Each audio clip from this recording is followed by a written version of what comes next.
Lois, and Jai Baba to you all. This is a surprise to me that I'm up here. I said to Sahavas, I'm not going to give talks or anything. You see what Baba did? He had his own little game plan. And I'm very sorry that Virginia isn't here.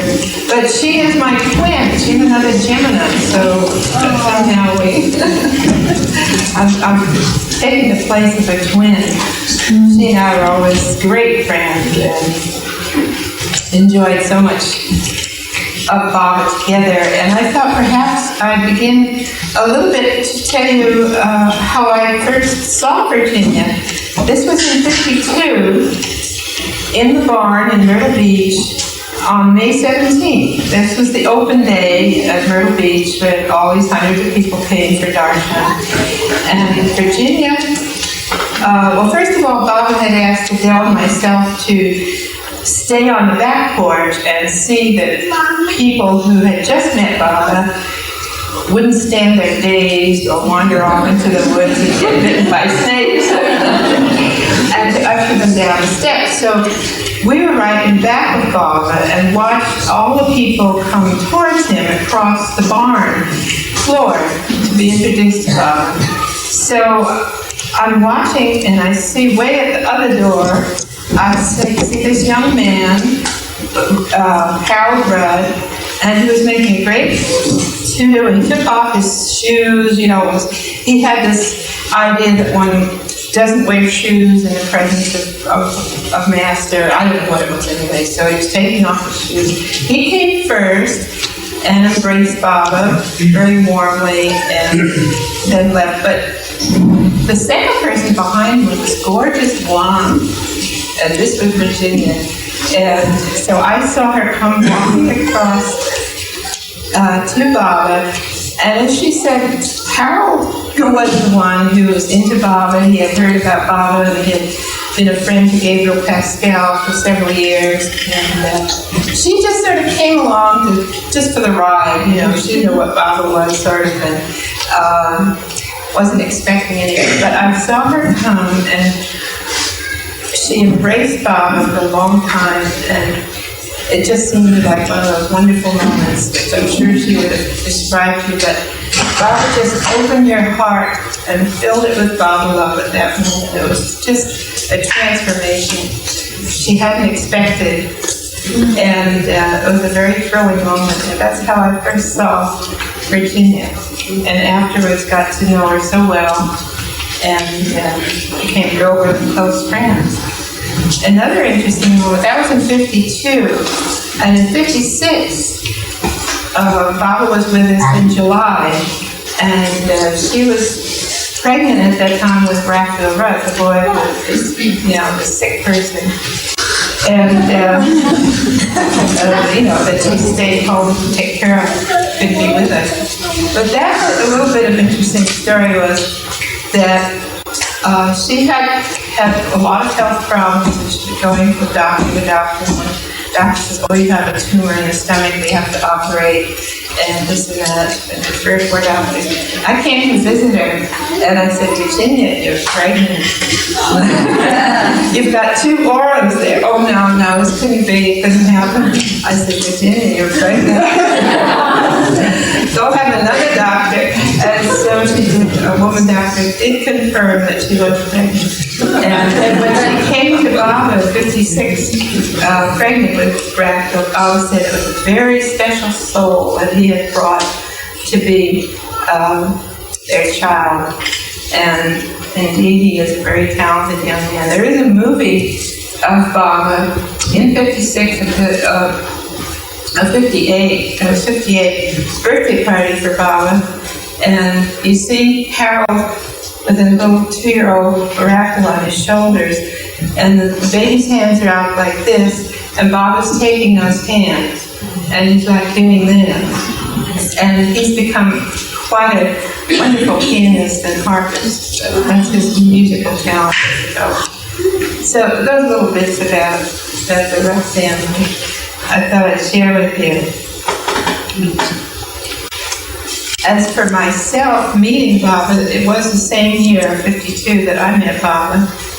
And I thought I'd share a little bit about that because I know you've all heard this story a lot, but every time I'm at a Sahavas, I think of Bob again, that first wonderful Sahavas moment with him in 52 on May 10th. That was my anniversary of all anniversaries. I had heard about Bob through Marina, Elizabeth, and Maggie Tolstoy in the 40s. Just almost 10 years before.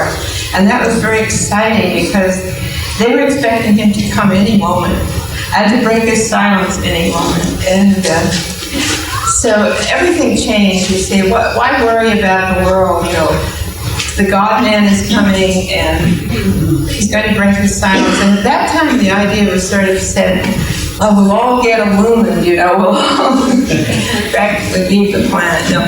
But, so I just dropped all kinds of other ambitions and just waited for Baba. But it was a long time, it was very uncertain. It was during the war, and then comes a new life, and Baba gave up the ashram, gave up playing the role of master, so to speak, and was a companion in the new life. And there was always that thought, well, I may never actually meet him. We couldn't travel to India because of the war restrictions and then the new life, so forth. But in 47, Baba called back Elizabeth and Narina to India, and before they left, Narina said to me, well, what will I say to Baba? So, for you. And I said, I would love to come to India and meet him. So she told that to Baba. Baba went around for about 2 weeks with this. Yes, well, I'll send for her. No. And he asked everybody about him. And that was very thrilling to think that the God-man is even thinking about him. But then the final moment came in 52 in the little lagoon cabin in Myrtle Beach. It has all those special vibrations. I was there last year, and it was so poignant to be just on the same steps where I stood when Baba stood there and he gave me his first hug, and I looked into his eyes for the first time. And there's no describing that meeting with the beloved, who is the God-man, who is just everything to you, to each one of us. And in the ultimate sense, I think, is your true self. We are all searching for that true self.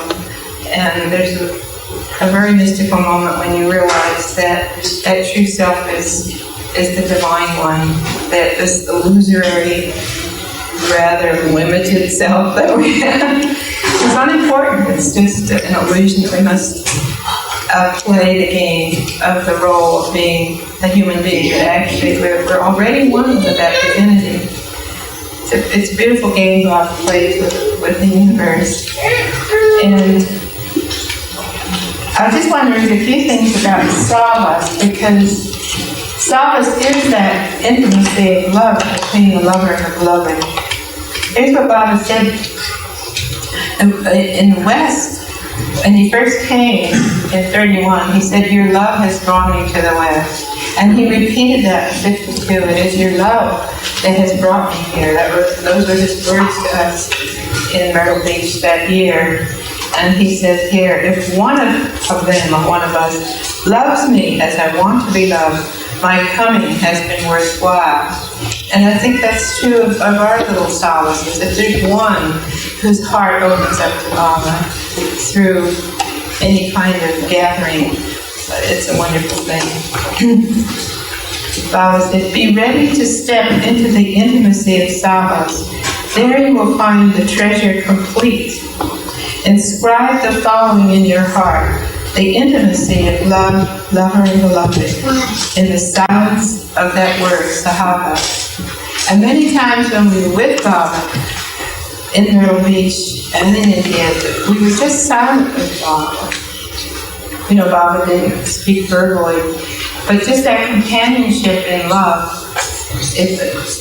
Love is silent, real love is silent, and the gift is given back and forward, heart to heart that way. And I've never kind of thought along an editor and a writer. Words have never meant much since then, because you realize that they don't touch the real thing. The real communication is in love. Baba says, what is Sahavas? It is companionship with God. It means I come to your level, or you rise to my level. We are not on the same level. Either I come to yours, or you come to mine. Sahavas means God becomes human. And that is the treasure that is so hard, perhaps, to pass on into history or person to person, is that human side of God. In the avatar advents, that human side kind of evaporates, and we get these kind of pictures of the avatar as sort of an archetype, an idea. There are even religions like Christian Science who just say Christ is principle. They forget that he was a warm, living man who laughed and sorrowed and so forth. And the human side of Baba was, for me, a wonderful revelation when I first had a chance to be with him. The fact, for example, that he's a wonderful sense of humor, that he loves to tease you, and like little things like one day I was sitting there and I was doing this. And, he played with his fingers, and everybody started to laugh, and there was Baba doing it. He was imitating. Or another time in the barn, we had a chance to give him one embrace and one fruit. I remember they were cherries. And it's a long walk across that barn. It seems like you're crossing the Sahara Desert and the mountains and everything all at once. And alone, you walk across to Baba. And I must have been swaying, walking kind of funny or something. And Baba was going, everybody behind was laughing. I didn't know what they were all laughing. But you see how Baba just kind of plays with it. And at other times he would look very serious. He'd go into his Christ-like, sudden moods of Christ-like suffering, and his eyes would go down and then roll up, and his fingers would start to work. There are a few bits of that in the films. And he would say that he was doing his universal work. And then again, the whole crowd of people would hush, and we didn't know what was going on, but the sense of power there, Baba says God is knowledge, power, and bliss, was extraordinary. I can't imagine anybody being there who wouldn't feel that this so-called man was more than man. But he showed his human side to us so much. And especially in 1952, before the accident, Kitty said, I haven't seen Baba like this for a long time, like Krishna with the gopis. And I always look back, because we didn't know the accident was going to happen, how Baba must have known. Of course he knew this accident would happen, was planning it even then. But he took the time to be light with us, to be personal with us, we had a chance to be alone with him with one of us, crisis triplets,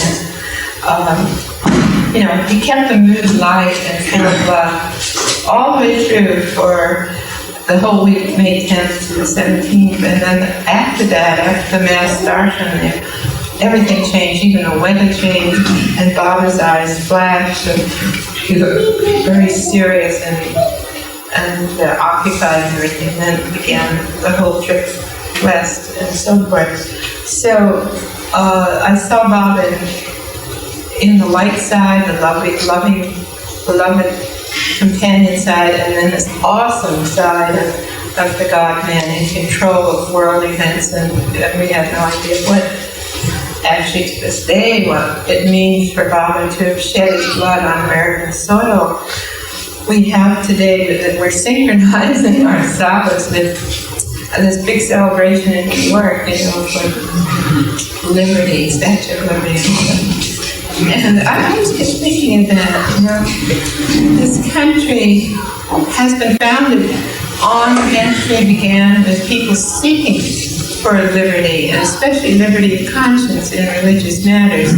I have ancestors that came over very early, the same thing, wanted to be free to worship. Some were Quakers and some were other pilgrims and all that. And here we are, Pilgrim Pines. We forget this is the foundation of America.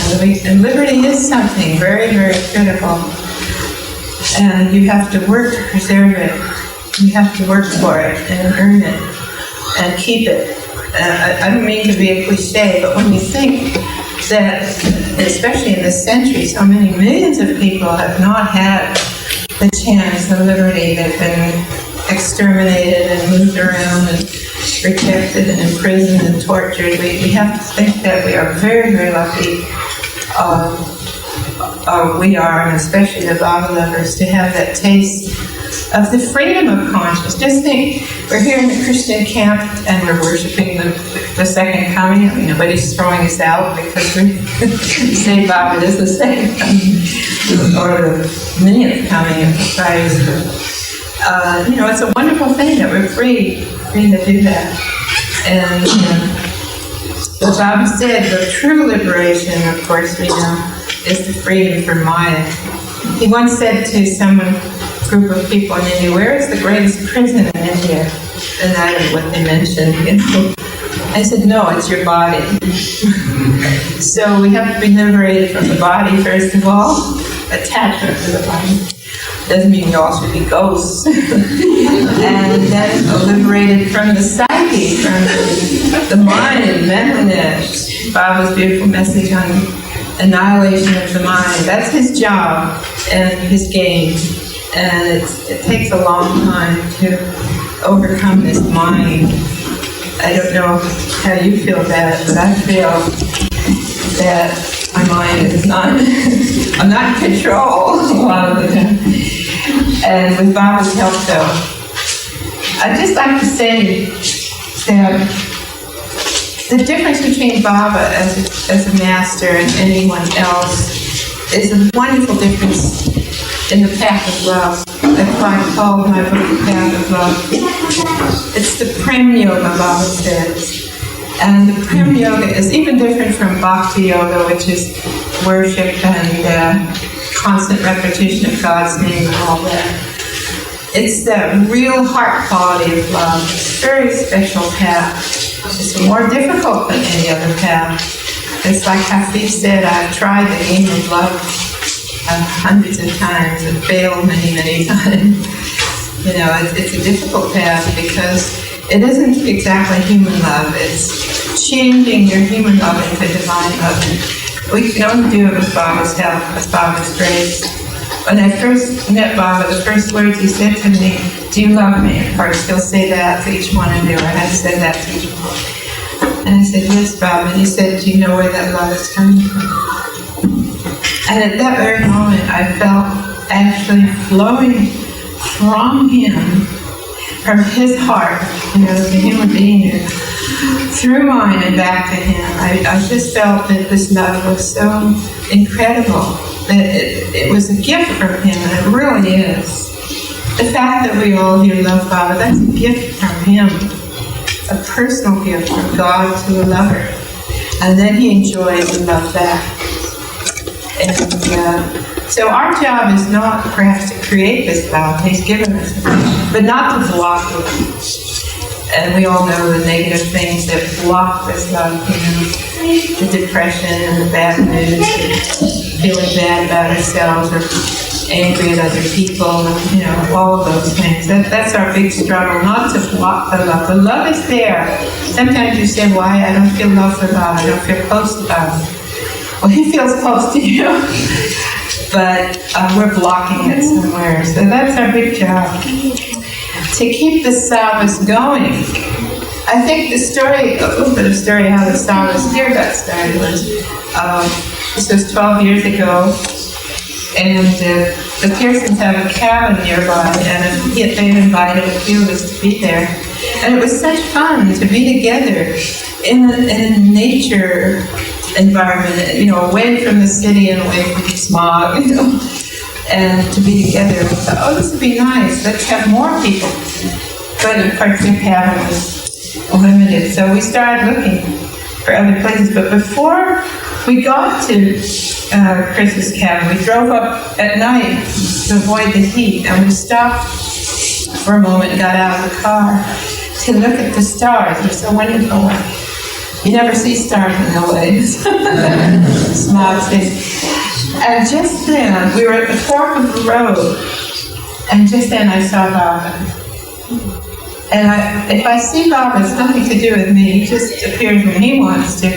And I thought, well, that's strange. He's just being with us on this little outing. And then he went over to, he was standing right by Christmas van. He kicked the tire of the van.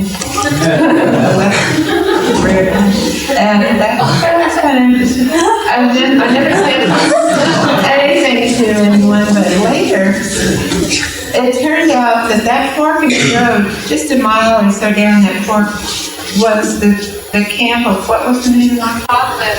Loch Lomond or something. Loch Lomond. Not Loch Lomond, no. And that was where we finally wound up that year with the Sahavas, 100 people, and Henry Kashadi as our first guest. And that's how it all got started. And I'm sure that Baba had the whole thing, that was his stirring up that whole idea of a Sahav. Of course, when Baba was alive, it's just like he called for groups of people for a few days together. It's like he gave us a hive, and then we go back into the myopic world, carrying some of that excitement and love from the Sahavas, companionship with Baba. And I remember when we first sent our first flyer out, and I called it the Sahavas, Ivy Deuce called me, she said, "You shouldn't say Sahavas. That's only with the living masters." And I said, "But Baba's with us. He is here with us." So I stuck to my gun and we call it Sahavas. And now there are other Sahavas happening, and I'm sure I can see in the future even more gatherings together, because it affirms our unity as a family. I feel very much when I'm here with all of you and see so many of you that I know and love, and then new ones too. It's like a wonderful Baba family. What is a family? Well, we squabble, sure, traveling in evolution together. And I feel with all of you, we're traveling. I'm traveling with you. And that's what the word pilgrim means. It means someone who left home, who hasn't got to the end of the journey yet, but is traveling, pellegrino, a pilgrim. And the pilgrim has to forget home, has to forget the goals of the home, and be just a wanderer, a traveler. And that's what Baba brought so clearly out in New Life. He said the new life would continue even if there weren't anyone to live it. What is that new life? We're in the new life now. And that means that we're traveling, we're moving. You can't stop. And if people try to stop, I've tried to stop, sit, sort of psychologically rest, and then Baba gives you a shove. No, you're on the journey. Get going, pack up your kit bag and move.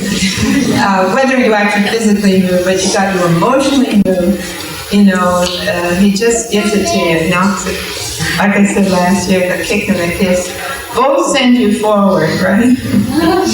The kick, this funny fundamentalist hymn, "Kick me, Jesus, through the goalposts of life." So Baba's out there playing soccer with us or something.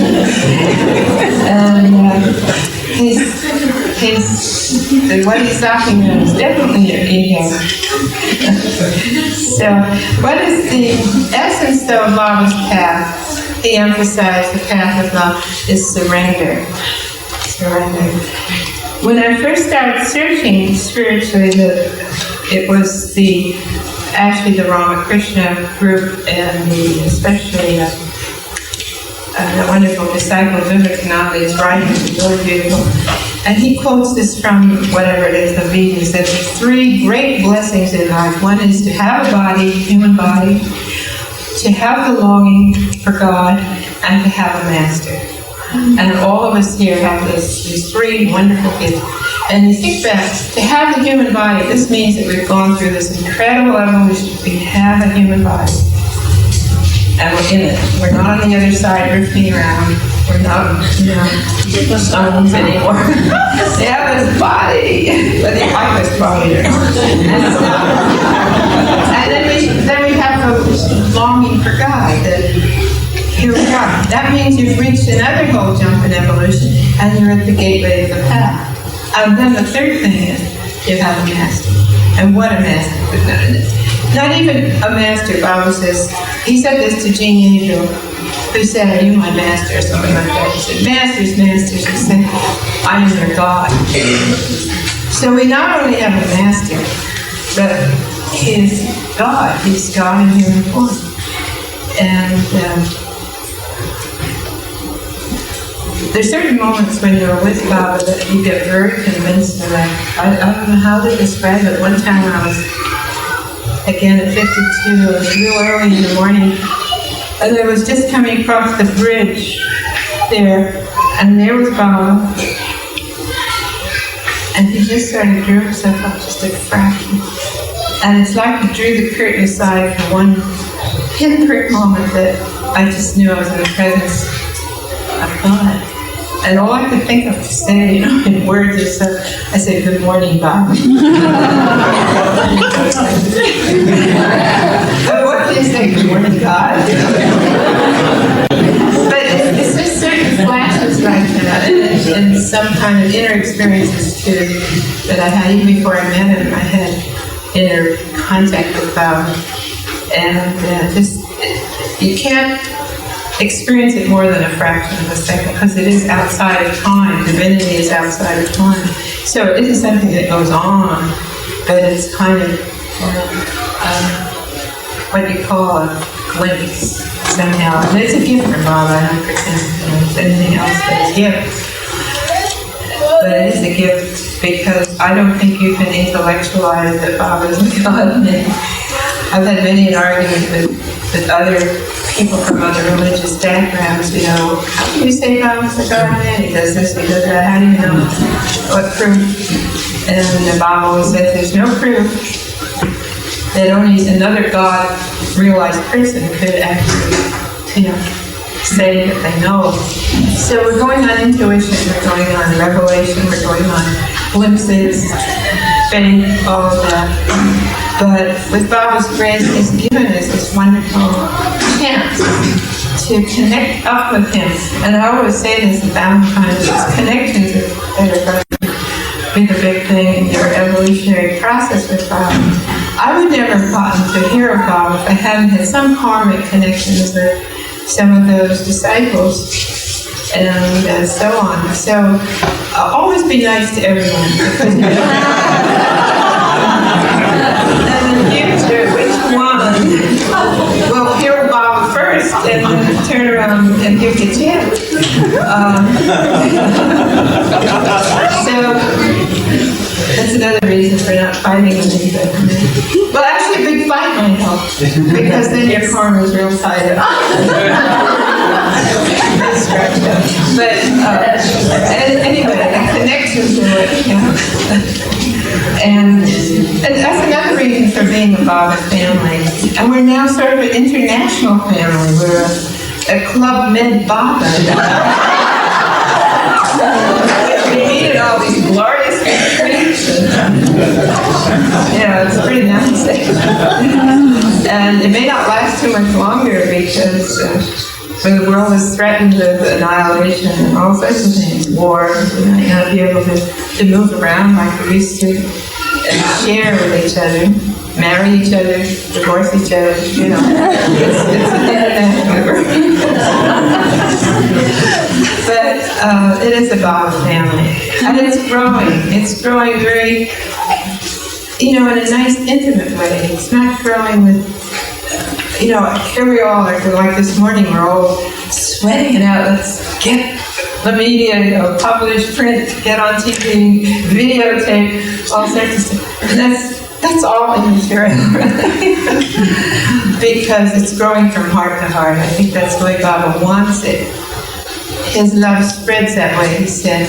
He said it so beautifully. It's like the flower that opens and the perfume goes, and then the flower passes away, and the perfume kind of slowly fades. It's that lovely perfume of love that we are in that period when the love is there, that we can share from the moment, from Baba, because it's a very recent advent. And that perfume of love will dissipate.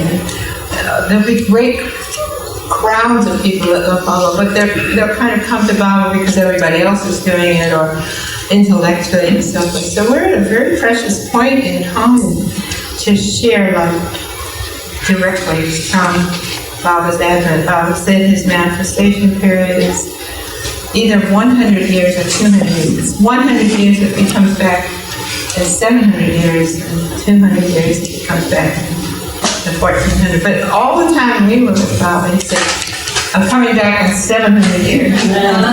So I hang on to that.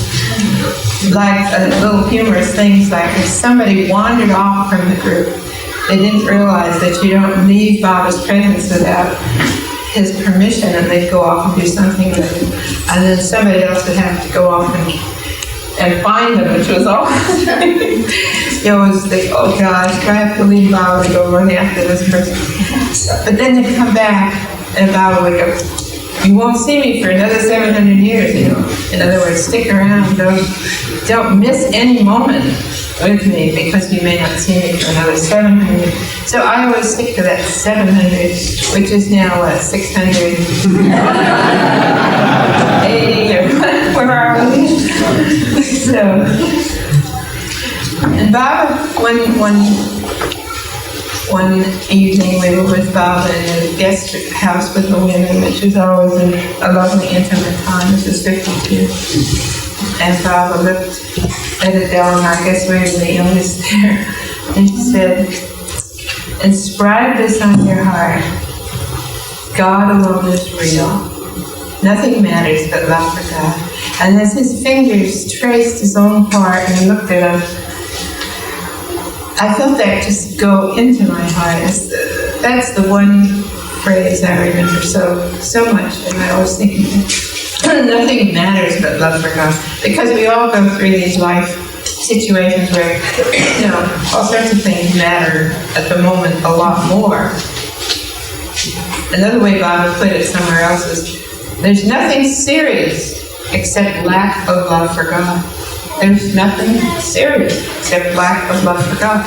So when we're all crying and moaning and groaning, just think, it's not serious. The only thing that can be serious is if you don't have love for God. And that's why Baba must have loved the Musts so much, because to them nothing is serious. While they're so drowned in love for God, you could just see it.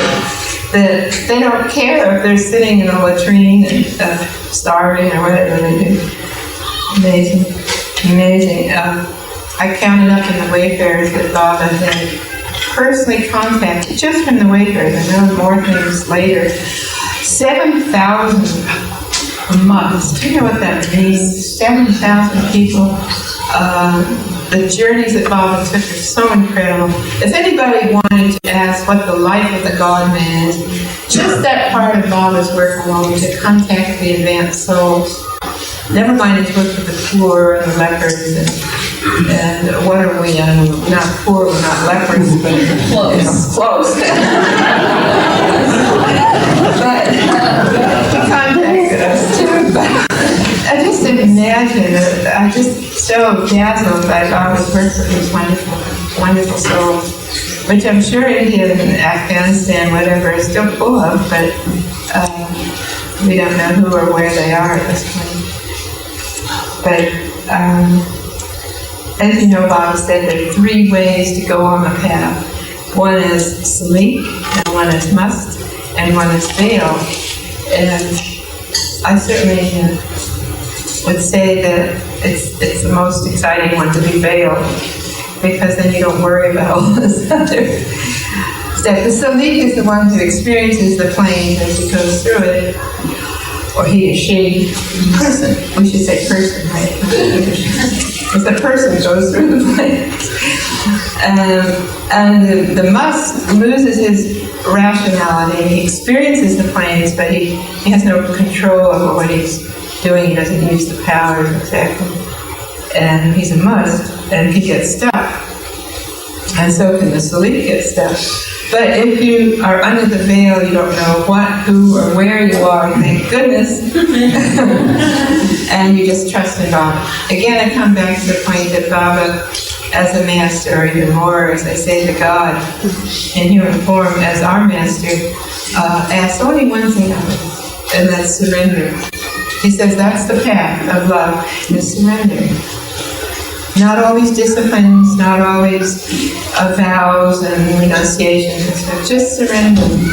And surrender is not easy, and it goes bit by bit. It's like someone said, peeling strips of flesh, undressing your whole psyche to Baba. And you have to renew that surrender. But it's a joy. Now, the theme of our Sahavas this year, we decided, was happiness. And again, I go back to the fact that America was founded for life, liberty, and the pursuit of happiness. You always notice it's the pursuit of happiness. Happiness is not guaranteed, but but Baba says to be happy. We always say, be happy, don't let it be happy. And our real happiness is Baba. And I was just thinking that wonderful thing that in my life I've had so many happy moments, and they're just strictly Baba. They're not things that happened to me, or even things that Baba gave me, or anything. It's just strictly Baba himself. The whole fact of being with him, not only in the body, but after he's gone, physically. It's such an ecstatic thing to know about Baba and to love Baba. Those tombs that are near Baba's tomb, one of them is Nadine Tolstoy, and on her tomb it says, her happiness was Baba. And I think that's such a beautiful phrase that was put on there, that our real happiness can be Baba, and not the things that you want or achieve or don't achieve, and so forth. Of the Mayavic universe. The happiness will never be real, permanent, except in Baba. So our pursuit of happiness is already here. We already have Baba. It's wonderful. You don't have to pursue the happiness. It's just a treasure that Baba says he's given to us, and increases as you share it with others. And I think going back again to the Baba family, that we share it is wonderful. And the first thing you want when you hear about Baba is to share it.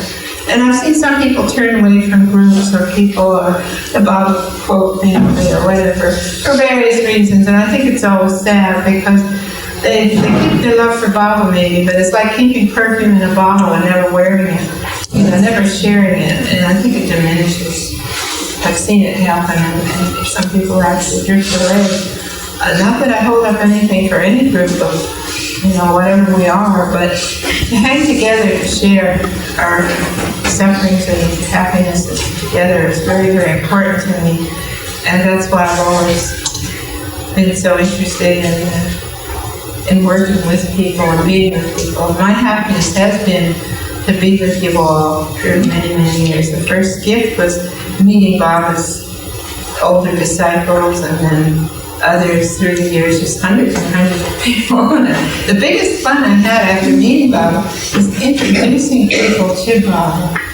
That was real exciting.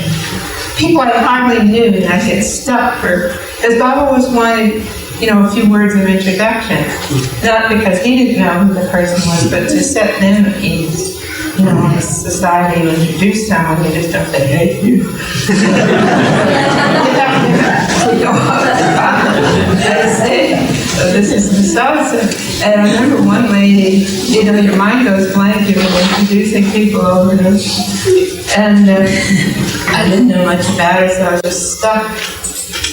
Baba looked at me. And I said, Baba, she's a great lover of God. That was perfect. I couldn't think of any personal details.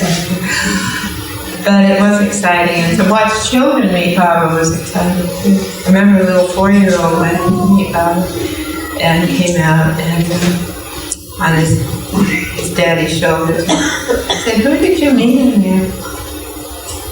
God. No, little child said, nobody had programmed this. It's like when I lived in Harlem, I had a lot of the street kids, you know, and poor people. I'd invite them up to my place and give them crayons and stuff to play with. And I had these pictures of Baba. So this one little boy, Pia, and he said, oh, I don't want to go in there. I said, why? He said, there's a picture of God there, and he's looking at me. Now, I never said anything. And this little boy grew up, and in 56, Baba was looking for the perfect boy, you know, that should take care of him at night when he was injured. This was after the accident. And he got boy after boy, you know, Baba would say no. And so I took Peter. What does his name?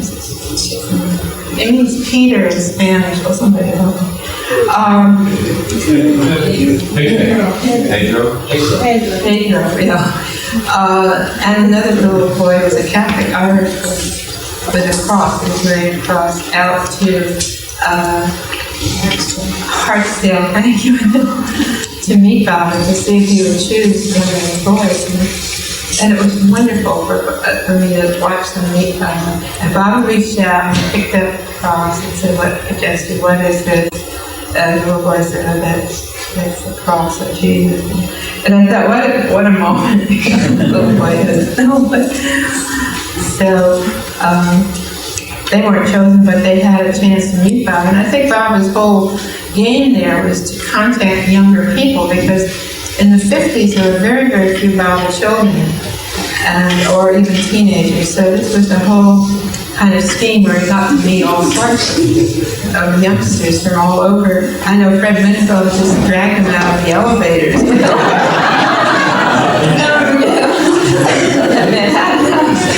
And that was quite exciting. That was a long story. I've got, maybe I just ask for questions, you know, I'm running out of, I'm unprepared, I don't have any great metaphysical thoughts. So how about some questions? Yeah. Baba said that you had it last for 100 years. That 100 years from his birth or from his realization or what? That was never established. Different people had different ideas about that. Whether Charles Purdon thought it was from the time he started asylum. Other people thought from the time that he, declared himself. Actually, it was the Cosmic Cities now, Adi Shakti. He finished, and he's playing his role now in 1922. And others from the birth, and others from the death. I think Bao is one of those people who starts it all from the death. I don't agree with him. I think the sooner we start, the better. Filis Frederick also says 100 years from death. From the birth? Death. Death. Oh, really? Anybody else got a good question? Oh, and also silence. Yes. Going on one of your favorite topics. What do you think is the significance of the fact that Baba was unveiled by a woman, the perfect master? And maybe talk about how you think that Baba is working on raising the consciousness of humanity in this advent through his work with women. Well, that's the subject for women. And I think that it's a rare phenomenon that a perfect master is a woman, as I understand it. But in this age, it was very significant that Baba Jan was the first one to unveil Baba, who performed that particular job of the 5 people who are in the 5 kutubs, the 5 perfect ones, I mean. Because at the time of Christ it was John the Baptist, but actually at the time of Buddha, Baba told us there was a woman too who opened the veil. And I checked into the life of Buddha as much as I could, and it seemed that just before he went into the realization phase, a woman brought a bowl of very special food for him, and it's sort of a tradition, I don't know, that she had milked 7 cows and then fed that milk to 7 cows. It was very special sort of cereal with milk that was given to him. So it could be like that was the thing that was the person in his life. But Baba made a very special point of surrounding himself with some remarkable women disciples. He did say that his work in the West would be done by women. He said that in the West, women are more spiritual, in the East, the men are more spiritual. He also said that Eastern soul would be reincarnating in the West. So we're going through kind of a transformation, switching back and forth from East to West.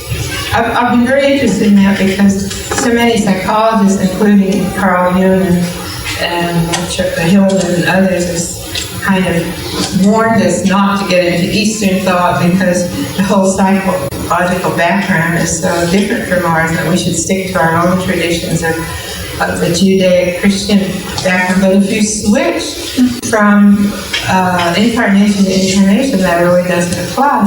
And the same thing with your feminine consciousness. If today you're in a woman's body and another life, maybe a man. So I'm not a feminist in that sense because we're alternating all the time. But Baba definitely, and especially symbolized by his work with the Meher, first she's in very strict seclusion. In fact, when I first came to Baba, I wasn't even allowed to look at a picture of her, and I'm a woman. So I stole one. And then gradually, and it was wonderful to meet her. And like I said, she symbolizes Maya. She symbolizes a lot of things, but in America, it was where her seclusion was finally kind of broken, because when she shared the accent with Bob, very serious injuries, then of course the doctors had to take care of her, examine her, and she had to go through all that type of thing.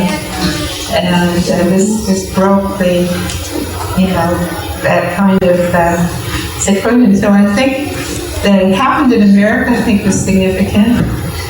And that Baba brought forward her from seclusion to, as you see her now, most radiantly sharing her love for Baba, her experiences with everyone, male and female and so forth, in a wonderful way, from this very strict seclusion.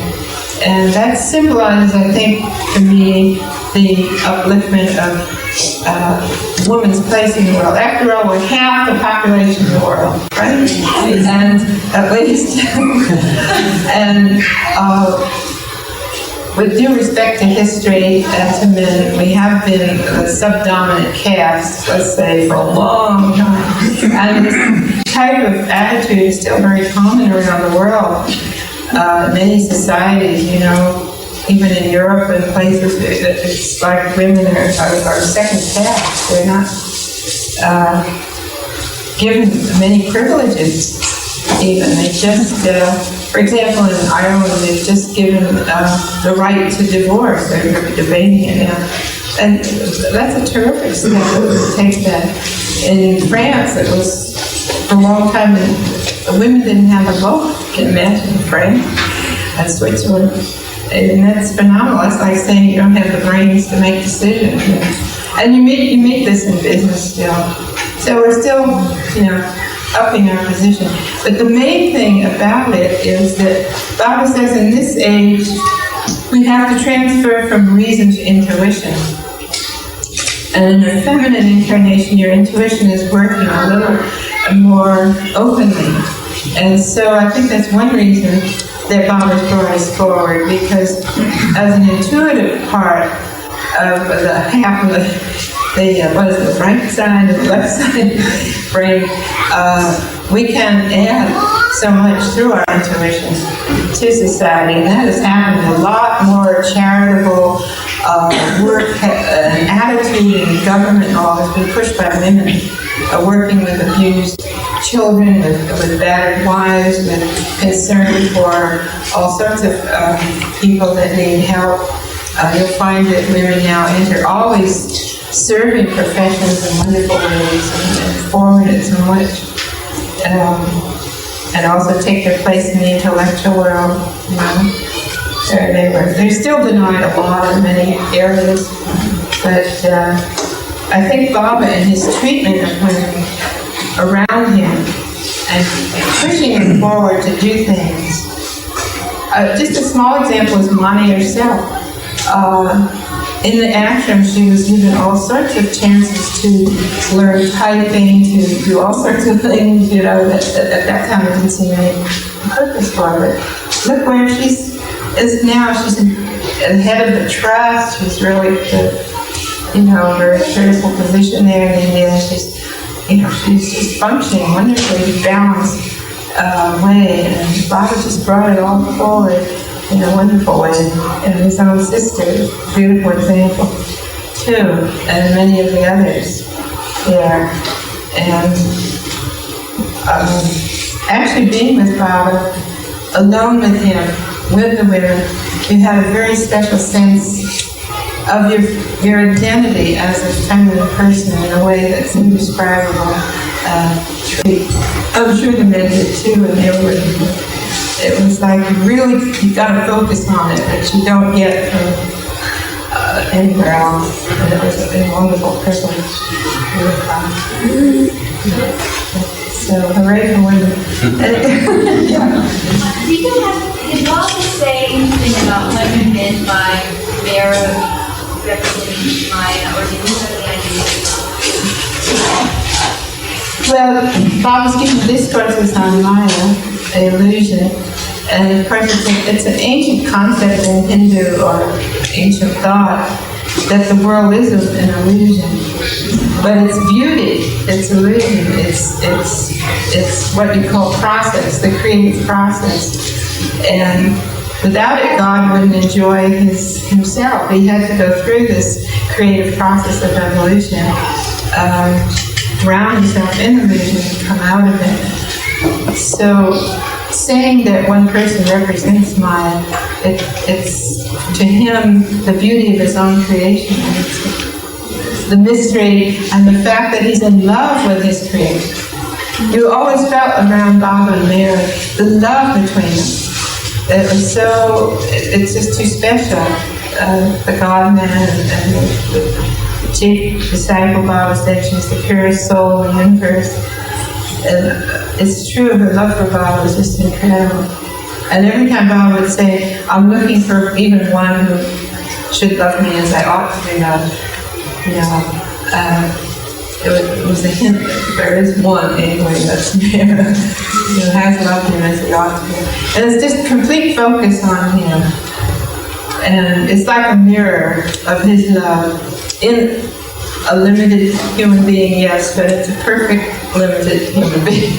I don't think you can describe it, but it's Baba loving himself in creation, and she symbolizes as the highest form of love between actually the human side of God and a human being. Very beautiful to watch. And you're all privileged now. She's still alive too. How many have met her?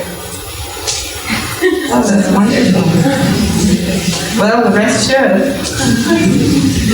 She won't come over here. We've asked her many times to join us.